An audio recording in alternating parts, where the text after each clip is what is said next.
Okay, so I'm going to be talking about It's a Wonderful Life, and I'm going to speak on symbolism, and this can be used in both prose and screenwriting. This is a film I use in my class. It's a very rich film. It's the breadth of the film from a teaching point of view is just amazing. But I'm going to talk about one specific aspect of symbolism or metaphor of water and how it appears in its various forms within this movie. But again, there's so much depth to this movie. I can talk about exposition, character names, other symbolism. For example, Clarence Oddbody is an angel without wings, using names to help give other dimensions to the characters. But again, I'm going to speak about just one little aspect of symbolism of water in It's a Wonderful Life. And I hope you'll be surprised. For those of you who have seen the movie, you'll be a little bit surprised quickly. It's a Wonderful Life is a 1946 film by legendary director Frank Capra. It's a 130-minute film based on a 4,100-word or 16-page short story called The Greatest Gift, written by Philip Van Dorn Stern. It received mixed reviews when it came out. It didn't make much money. It barely broke even. And the budget was about $3 million, and it made about $3.3 million. So, again, it's part of our American culture now, especially around the holidays. But stick with me, and we'll go over this one little sliver into It's a Wonderful Life. So in this first scene, you have George's baby brother, Harry, sledding down onto water in the form of ice. And he breaks through. So the water in this scene is a solid form of ice, which represents a veil between life and death. So George jumps through the ice into the freezing water to save his brother.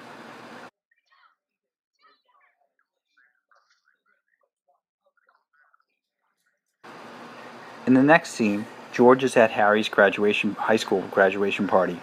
And in this scene, the pool opens up, the floor opens up, revealing a pool underneath. Now the floor could represent George's life. You know, he has the minute he came in contact with Mary, the life he wanted moved away, and he is stuck on the other side with the life he's going to have with Mary. And then the water in this scene is the pool, and this is kind of pretty clear that they're quote-unquote taking the plunge, or going to take the plunge. So it's foreshadowing. In the next scene, they're getting married, and it's raining out. And rain, traditionally, historically, has been representative of a baptism, or a rebirth, or a renewal. So in this scene, George and Mary are kind of being renewed as one. They're starting their life over. So he went from a bachelor to a married man. The water continues on in the next scene. Same rain, but it's also the crash of the stock market. So the water in this scene, in the form of rain, which is the same day as his wedding, is really just an image to help show how gloomy things are with the crash of the market.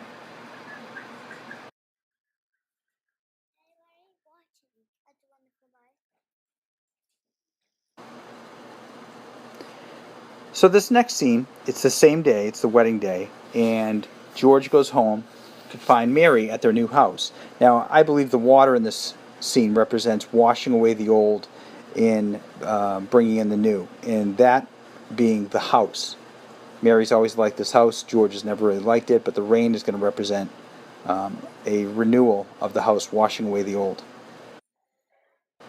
The next scene, water, it's snowing out, which represents George's world he's in, but also the water of the flowing river. Once he dives in that river, he goes on the quintessential hero's journey, going from this world into the heavenly realm, where he can interact with Clarence Oddbody.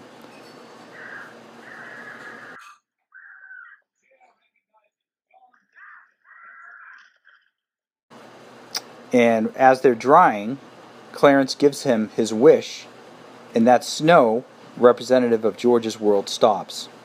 So he kind of has one foot in the heavenly world, one foot in the secular world, and Clarence grants him his wish, and he completely is removed from the secular world.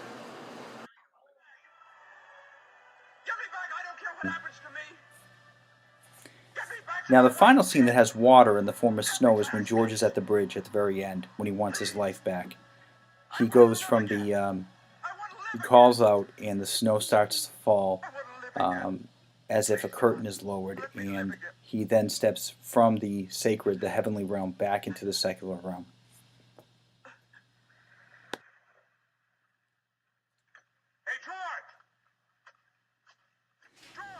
So I'm going to play that scene again, and clearly, like I said, the snow represents George going from the sacred, the heavenly realm, back to the secular.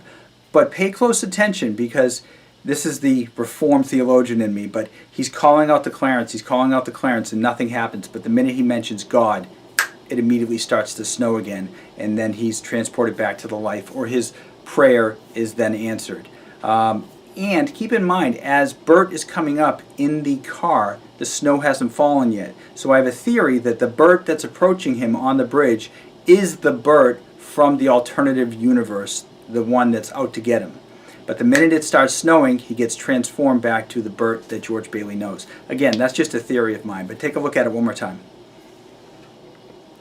Clarence! Help me, Clarence! Get me back! Get me back! I don't care what happens to me! Get me back to my wife and kids! Help me, Clarence, please! Please! I want to live again! I want to live again! I want to live again. Please, God, let me live again.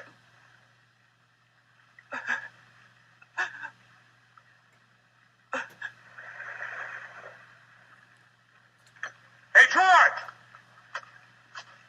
George! You all right? Hey, what's the matter? Now get out of here, Bert, or I'll hit you again. Get out of here. What the Sam Hill you yelling for, George? George? Bert, do you know me? Know you? You kidding? I've been looking all over town trying to find you. I saw your car piled into that tree down there, and I thought maybe you... Hey, your mouth's bleeding. Are you sure you're all right? What you...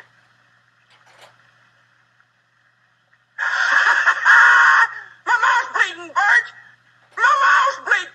Zuzu pedals. Zuzu... There they are! Bert! What do you know about that? Merry Christmas! Well, Merry Christmas! Well, thank you for watching, and again, that's just one little aspect of this movie that I teach on in my class. There's so much more depth to this movie, whether it's names, clothing, vehicles, and just something that's above and beyond just dialogue. So I'm hoping that you can pull something away from this, that it can be used in prose as well as screenwriting. And for those of you who like It's a Wonderful Life, I'm going to put 2 links below to my 2 holiday stories I wrote. One's The Grotto Under the Tree. It's a young adult fantasy that takes place at Christmas time. And the other one's a screenplay I'm marketing with my agent, Pierre Rumpf, and it's called Nicky and the Saint, A Christmas Story. So if you're interested, take a look at those links. Otherwise, thanks for watching. Please share.